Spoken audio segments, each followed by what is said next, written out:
ಅತ್ಯಂತ ಹಳೆಯ ಪುರಾತನವಾಗಿರ್ತಕ್ಕಂಥ ಬ್ರಹ್ಮಪುರ ಬಡಾವಣೆಯಲ್ಲಿ ನಮ್ಮೆಲ್ಲ ಭಕ್ತರನ್ನು ಕಾಯುವಂತಹ ಅಂದರೆ ಗ್ರಾಮ ದೇವತೆ ಅಂತ ಏನು ಕರಿತೀವಿ, ಬ್ರಹ್ಮಪುರನಾಗ ಮಹಾ ಬಡಾವಣೆಯ ಗ್ರಾಮ ದೇವತೆ ಆಗಿರ್ತಕ್ಕಂಥ ಮರ್ಗಮ್ಮ ತಾಯಿಯ ನೂತನ ಮೂರ್ತಿಯ ಒಂದು ಮೆರವಣಿಗೆ ಅಂದರೆ ಕೆ.ಆರ್. ನಗರದ ಮಲ್ಲಿಕಾರ್ಜುನ ದೇವಸ್ಥಾನದಿಂದ ಬ್ರಹ್ಮಪುರದ ಮರಗಮ್ಮ ದೇವಸ್ಥಾನದವರೆಗೆ ಎಲ್ಲ ಭಕ್ತರನ್ನೊಳಗೊಂಡು ವಿಶೇಷವಾಗಿ ಈ ಒಂದು ನೂತನ ಮೂರ್ತಿಯ ಮೆರವಣಿಗೆ ಚಾಲನೆಯನ್ನು ನಮ್ಮೆಲ್ಲರ ಹೆಮ್ಮೆಯ ಶರಣಬಸವೇಶ್ವರರ ವರಪುತ್ರರಾಗಿರ್ತಕ್ಕಂಥ ಚಿರಂಜೀವಿ ದೊಡ್ಡಪ್ಪ ಅಪ್ಪವರು ಹಾಗೂ ಸಂಸ್ಥಾನದ ಕಾರ್ಯದರ್ಶಿಗಳಾಗಿರ್ತಕ್ಕಂಥ ಬಸವರಾಜಣ್ಣ ದೇಶಮುಖ್ ಅವರ ಒಂದು ನೇತೃತ್ವದಲ್ಲಿ ಈಗ ನಾವೆಲ್ಲರೂ ಸೇರಿ ಚಾಲನೆಯನ್ನು ಕೊಡ್ತಾ ಇದ್ದೇವೆ.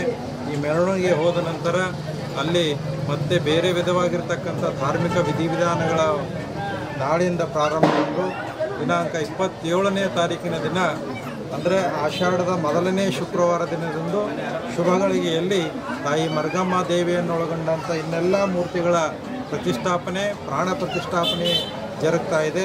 ಆ ಎಲ್ಲ ನಡೆಯುವಂಥ ಕಾರ್ಯಕ್ರಮಕ್ಕೆ ಬಡಾವಣೆಯ ಎಲ್ಲ ಭಕ್ತಾದಿಗಳು ಹೆಚ್ಚಿನ ಸಂಖ್ಯೆಯಲ್ಲಿ ಪಾಲ್ಗೊಂಡು ತಾಯಿಯ ಕೃಪೆಗೆ ಪಾತ್ರರಾಗಿರಿ ಅಂತಕ್ಕಂಥ ಮಾತನ್ನು ಈ ಸಂದರ್ಭದಲ್ಲಿ ತಿಳಿಸ್ತಾರೆ.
ಹೊರಗೆ ನಮ್ಮ ಹಳೆಯ ಬ್ರಹ್ಮಪುರ ಬಡಾವಣೆಯ ಹಳೆಯ ಗುಡಿಯಾದ ಮರಗಮ್ಮ ದೇವರ ಮೂರ್ತಿಯ ಮರುಸ್ಥಾಪನೆಯನ್ನು ಈಗ ಮಾಡಲಾಗುತ್ತಿರುತ್ತದೆ.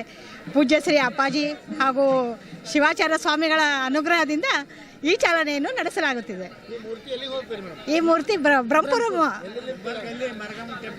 ಕುಂಬಾರಗಲ್ಲಿ ಮರಗಮ್ಮ ಟೆಂಪಲ್, ಕೈಲಾಸ ನಗರದಿಂದ ಮರಗಮ್ಮನ ಕುಂಬಾರಗಲ್ಲಿಯ ಬ್ರಹ್ಮಪುರ ಬಡಾವಣೆ. ಇದು 4-5 ದಿವಸ ನಡೀತದೆ. ಹಾಂ, 27ರಂದು ಬೆಳಗ್ಗೆ ಪ್ರತಿಷ್ಠಾಪನೆ.